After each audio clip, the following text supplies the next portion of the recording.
As crianças precocemente se interrogam e colocam hipóteses acerca do escrito, das suas funções, das características formais e informais e das relações que esse escrito tem com a linguagem oral. O que pode fazer com que cheguem ao primeiro ciclo do ensino básico com conhecimentos muito diferenciados sobre leitura e escrita, resultado de suas próprias experiências individuais. Aprende-se a escrever escrevendo, e é por isso que crianças devem ter contato desde cedo com material e modelos de escrita e escrever ainda que não saibam. Mas haveria maneiras de simplificar e tornar menos árdua a tarefa de ensinar as crianças a ler e a escrever? Quais são os mecanismos presentes na alfabetização e no letramento de uma criança? Na aquisição da leitura e da escrita, qual o papel e a relevância do professor? Com a palavra linguística.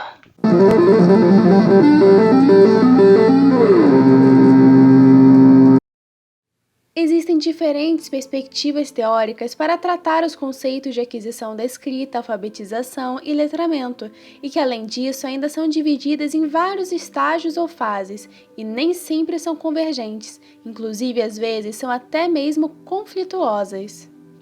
A aquisição da escrita, em alguma medida, pode ser interpretada como o processo que leva o sujeito ao domínio de um sistema simbólico, a escrita. Após a proclamação da República, a educação no Brasil ganhou destaque como uma das utopias da modernidade, e a escola consolidou-se como lugar institucionalizado para a organização das novas gerações, a fim de garantir a modernização e o progresso do novo Estado. Nesse contexto, o conhecimento acerca da leitura e da escrita até então restritos a poucos tornou-se obrigatório por meio de uma escola obrigatória laica e gratuita, responsável pelo ensino sistematizado da leitura e da escrita. A partir da década de 80, o discurso sobre a alfabetização voltou-se para as abordagens cognitivas, fundadas sobretudo na psicologia genética de Piaget e nas contribuições de pesquisa como as de Jutta Fritz, Emília Ferreira e Anna Teberoski e Charles Reed. Dos citados, nos debruçaremos sobre Fritz, que entendia que a aquisição e o desenvolvimento da leitura e da escrita é um processo interativo e passa por 3 fases: logográfica, alfabética e ortográfica. Na fase logográfica, a criança reconhece palavras familiares pertencentes ao seu vocabulário de visão, toma como referências características gráficas das palavras e não considera a ordem das letras. Sendo assim, o reconhecimento das palavras por meio da leitura depende do contexto, das cores e formas do texto. Por exemplo, a criança pode ler logograficamente o rótulo Coca-Cola e, se as vogais forem trocadas de lugar, mantendo-se o mesmo layout gráfico, ela poderá continuar lendo da mesma forma que antes. Na fase alfabética, a criança começa a adquirir conhecimento sobre o princípio alfabético, exigindo dela a consciência dos sons que compõem a fala. Inicia-se o processo de associação fonema-grafema, podendo decodificar palavras novas e escrever algumas palavras simples. E aqui, antes de prosseguirmos nessa explicação, temos de fazer um adendo que consideramos necessário em relação ao decodificar. A decodificação é a capacidade que escritores, leitores ou aprendizes de uma língua têm para identificar um sinal gráfico por um nome ou por um som. Essa competência linguística específica consiste no reconhecimento das letras, no caso de línguas alfabéticas, ou sinais gráficos e sua tradução para um sistema linguístico, por exemplo, a linguagem oral ou a língua de sinais. Ou seja, reconhecer uma palavra consiste primeiramente em analisar essa cadeia de letras e aí descobrir as combinações das letras, sílabas, prefixos, sufixos, radicais das palavras, para enfim associá-las aos sons e aos sentidos. O leitor atinge a decodificação através dos processos perceptivos e léxicos. Em se tratando de leitura, os processos perceptivos referem-se principalmente à percepção visual, no caso de leitores que enxergam, e à percepção tátil, no caso de leitores com deficiência visual, que têm de recorrer ao método Braille. A percepção visual ou tátil é um dos fenômenos que iniciam esse processo, pois ao iniciarmos uma leitura, fixamos nosso olhar nos símbolos impressos, ou seja, nas palavras e nas letras que os compõem. Na operação visual que se desenvolve durante a leitura, os olhos se movimentam de um lado para o outro através de saltos rápidos, denominados movimentos oculares sacádicos. No caso do português, são da esquerda para a direita, pois é nesse sentido que lemos os textos da nossa língua, ao contrário de textos em hebraico, por exemplo, que são lidos da direita para a esquerda. Isso quer dizer que no percurso da leitura vamos alternando fixações e movimentos e podemos ler e compreender o texto nos períodos em que fixamos os olhos nele, durante cerca de um quarto de segundo. A escrita é um objeto simbólico, um substituto que representa algo e que possui um sistema de regras próprias. Nenhuma escrita constitui uma transcrição fonética da fala, mas estabelece uma relação essencialmente fonêmica, ou seja, a escrita procura representar aquilo que é funcionalmente significativo. E agora sim, após esse esclarecimento acerca da decodificação, podemos retomar a explicação sobre a fase alfabética, podendo compreender melhor o porquê de, nessa fase, a criança conseguir, por exemplo, ler sapato, sem alterar a sonorização dos fonemas, fazendo sua real correspondência com os grafemas, porém, poder alterar a sonorização do fonema Z na palavra casa, devido à letra S, e corrigir em seguida dependendo do contexto da palavra, se ela está isolada, dentro de um texto associado a uma imagem. No momento em que a criança consegue analisar as palavras em unidades ortográficas sem realizar a conversão fonológica, podemos considerar que ela se encontra na fase ortográfica, pois essas unidades já estão armazenadas no léxico. O que significa que a criança já lê e escreve de forma automática tanto as palavras regulares quanto as irregulares. E é importante ainda dizer que, dependendo do contexto da leitura e escrita ao qual a criança está exposta, os estágios podem acontecer ao mesmo tempo e não apenas sequencialmente. Além disso, também pode sofrer a influência das diferenças individuais de crianças, que demonstram perfis de aprendizagem distintos. Então, podemos dizer que o processamento da leitura é traduzido como um modelo de duplo processo que utiliza duas estratégias: a rota fonológica, desenvolvida no estágio alfabético, e a rota lexical, desenvolvida no estágio ortográfico. Utilizamos a rota lexical quando fazemos a leitura que pode induzir a escrita de palavras familiares que ficaram armazenadas na memória ortográfica por conta de repetidas leituras. Denominamos esta memória de léxico de input visual, ou sistema de reconhecimento visual das palavras. Quando lemos uma palavra e ela é reconhecida pela rota lexical, outro sistema entra em ação para a compreensão do significado da palavra, o semântico. Com isso, sua pronúncia é efetivada, finalizando a leitura em voz alta. Se esta rota atende à leitura das palavras conhecidas, a rota fonológica se destina à leitura de palavras desconhecidas ou pouco frequentes. Diante desse tipo de palavra, fazemos uma análise de sua sequência grafêmica, a dividimos em unidades menores e a associamos aos seus respectivos sons. Há uma junção dessas partes divididas para então a palavra ser pronunciada. Na alfabetização, as crianças devem ter o estímulo das rotas fonológica e lexical por meio de atividades que as desenvolvam. Uma investigação de Sinsim e Santos constatou que os alunos que apresentaram no final do ano um desempenho de leitura superior eram também os que apresentavam um nível de consciência fonológica mais elevado, apontando assim que o desempenho de leitura e consciência fonológica parecem caminhar de mãos dadas. Mas o que seria consciência fonológica? A habilidade de refletir conscientemente sobre os sons da fala e sua organização na formação das palavras que ouvimos e falamos. Habilidades como julgar se duas palavras rimam, começam ou terminam com os mesmos sons, exigem a utilização da consciência fonológica. Para alcançar um nível de desempenho elevado, é necessário promover um conjunto de competências o mais cedo possível. O nível excelente se associa a variáveis como desenvolvimento verbal e manipulativo, bem como a consciência fonológica. Por isso que é importante permitir à criança, antes do ensino formal, a oportunidade de desenvolver habilidades orais variadas, de se confrontar e brincar conscientemente com os sons de sua própria língua, através de rimas, de aliteração, de reconstrução, de segmentação, de manipulação e de identificação silábica e intrassilábica, contando, unindo, adicionando, suprimindo, substituindo e transpondo. Vejamos no modelo funcional proposto por Elis alguns dos processos cognitivos envolvidos no reconhecimento de palavras escritas.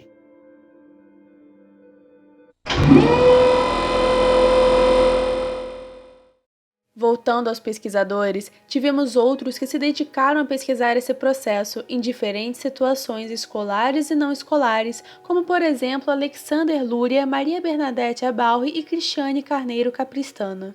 Para nos valermos de outra perspectiva, veremos a aquisição da escrita segundo Capristano. Em analogia ao proposto por Cláudia Teresa Guimarães Lemos de que as mudanças na fala da criança não se tratam de acúmulo ou índice de conhecimento, Capristano, investigando em especial a segmentação gráfica, encontrou 3 tipos de flutuação que sinalizariam 3 posições da criança na língua em seu modo de enunciação escrito.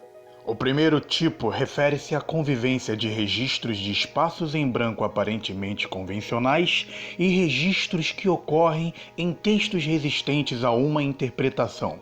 Nesse tipo, a escrita da criança está submetida à escrita do outro, já que a motivação não parece vir de parâmetros convencionais. O segundo tipo relaciona-se a momentos em que na escrita da criança aparecem acertos e erros que deslizam por possibilidades da escrita. Nesse tipo, a escrita da criança está submetida ao funcionamento da língua. No terceiro tipo, temos as rasuras, apagamentos, escritas sobrepostas, inserções, em que a escrita da criança parece submetida à observação da própria criança.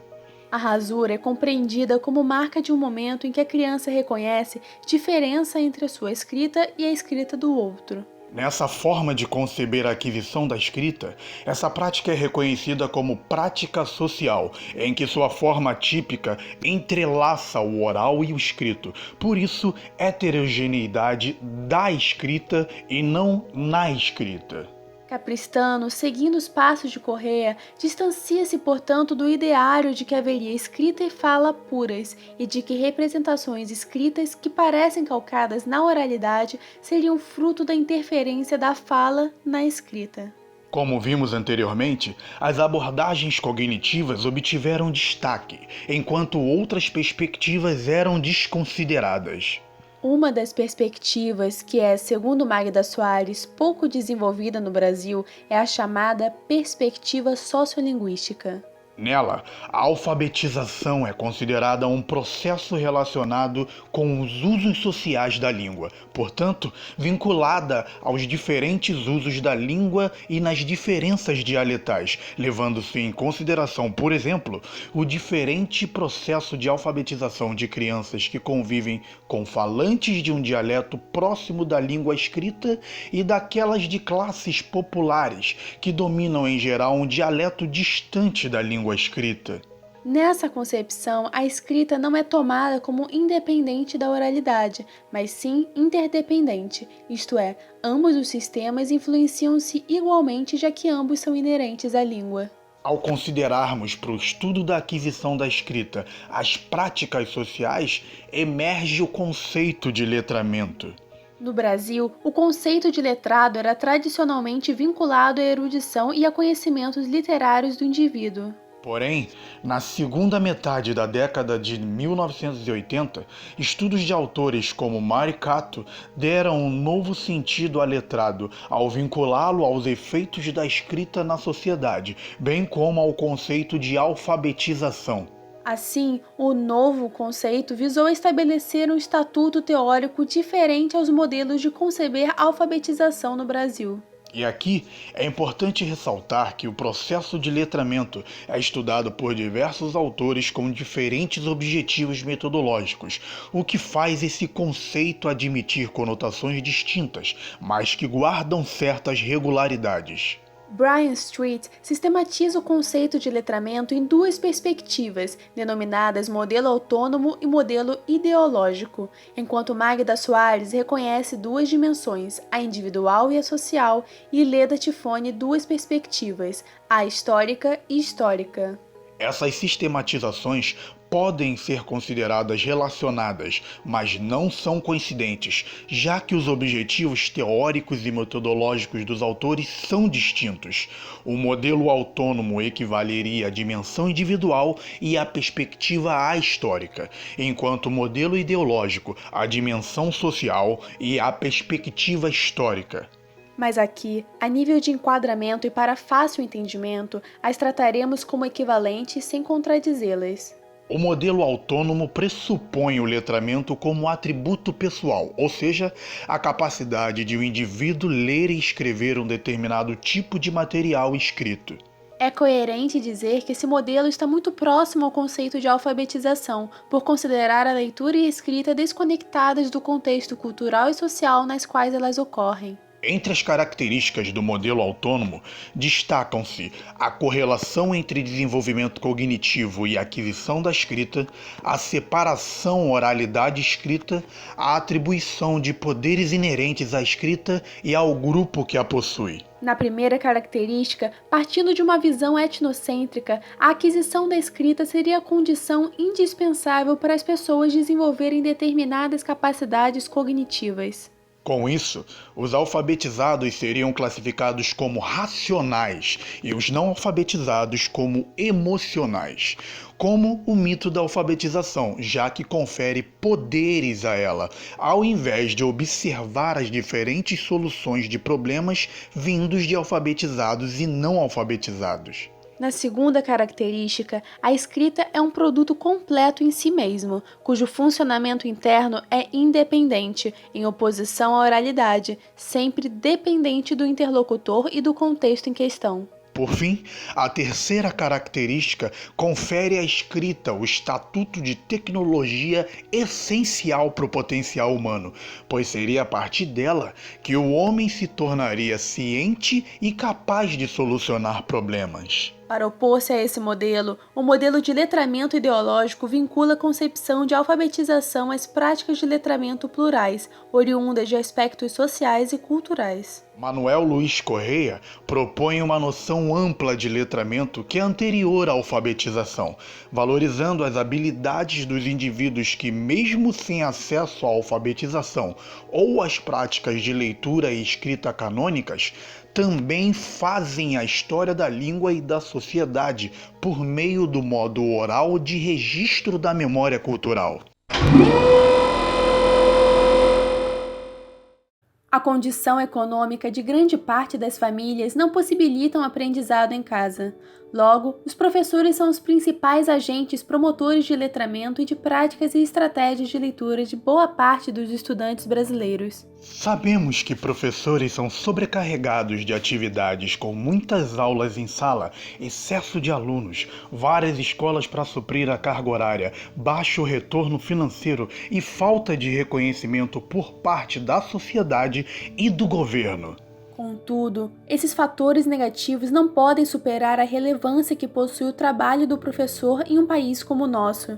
Apesar dos obstáculos, o trabalho precisa ser feito da melhor forma possível, pois gerações de alunos dependem dessa atividade para terem alguma chance de quebrar os ciclos de miséria e ignorância em que estão inseridos. Porém, também não esqueçamos que o professor não trabalha apenas na escola. Precisa dedicar tempo para pesquisar, preparar aulas, atividades, corrigir, formular diagnósticos, entre tantas outras atribuições fora o tempo destinado à regência.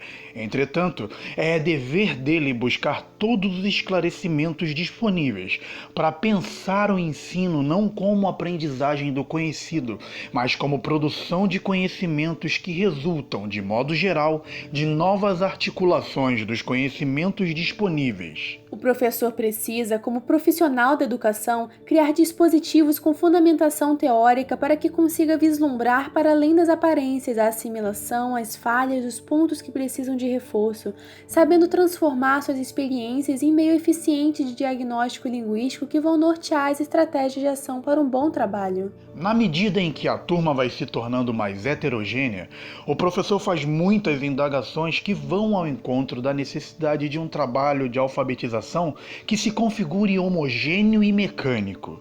Numa alfabetização dessa natureza, todos os alunos são submetidos ao mesmo processo linear de alfabetização, apesar de se encontrarem em níveis diferentes de letramento e de alfabetização. Essa prática contribui para a perpetuação da desigualdade na escola, considerando que os alunos que encontram dificuldades permanecem no mesmo ponto sem muitas chances de avançar. É imprescindível que a escola perceba e aproveite os saberes que o educando construiu fora da escola, nos campos da cultura, do social, do linguístico, e é por isso que Luiz Carlos Cagliari, ao se reportar à competência técnica do alfabetizador, destaca: Os cursos de formação de professor têm se preocupado muito com outros aspectos da escola, dando muitas vezes um valor indevido aos aspectos pedagógicos, metodológicos e psicológicos. Como educador, o professor precisa ter uma formação geral, e esses conhecimentos são básicos. Como professor alfabetizador, precisa ter conhecimentos técnicos sólidos e completos. Para ensinar alguém a ler e escrever, é preciso conhecer profundamente o funcionamento da escrita e da decifração e como a escrita e a fala se relacionam. Portanto, compreender as características presentes na aprendizagem da escrita pode assegurar ao professor determinadas e conscientes intervenções pedagógicas.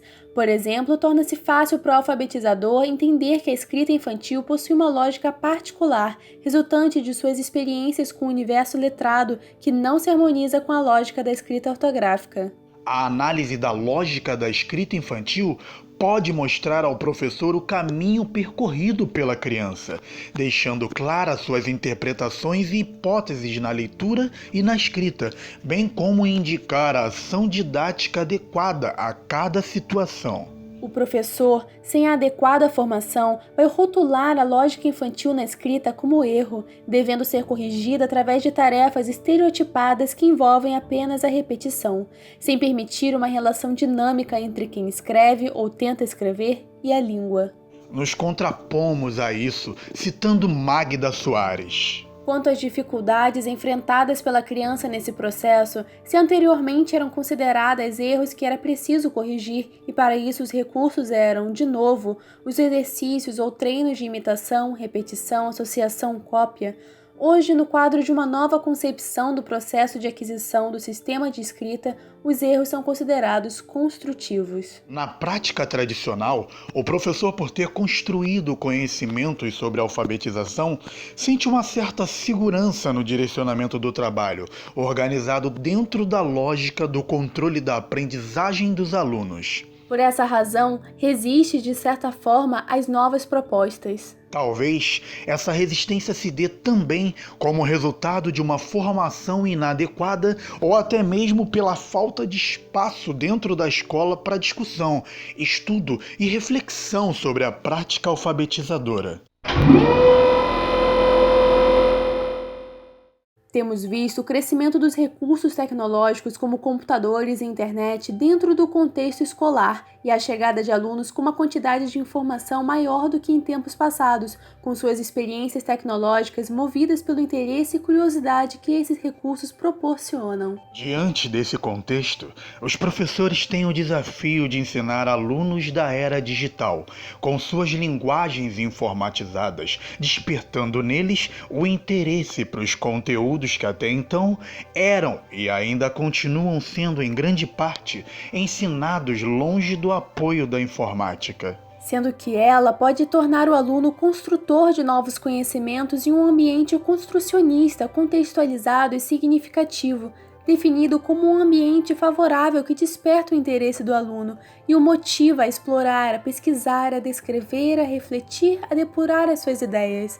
Tal ambiente propicia a resolução de problemas que nascem em sala de aula e os alunos, juntamente com o professor, decidem desenvolver, com auxílio do computador, um projeto que faça parte de sua vivência e contexto. Essa visão tem favorecido a criação de materiais que auxiliam os professores no contexto educacional junto a seus alunos. Embora muitos professores ainda lutem contra a tecnologia, mas é uma realidade, ainda que muitas escolas possuam tecnologias disponíveis que não são utilizadas como deveriam, ficando muitas vezes trancadas em salas longe do uso de alunos e professores.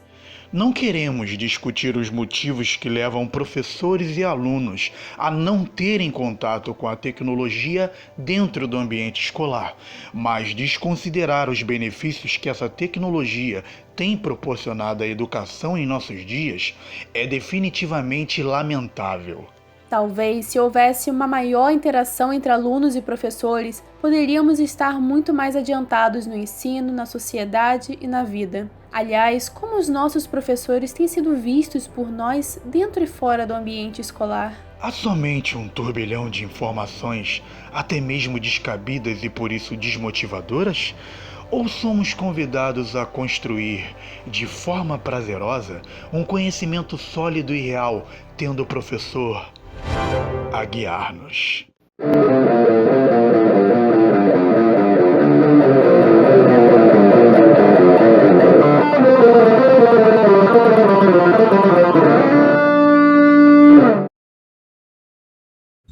A escola me forma para eu fazer mais do mesmo e me conformar com o que aí está consolidado? No próprio ambiente escolar, já há um ensino especializado para uns e um ensino técnico para outros?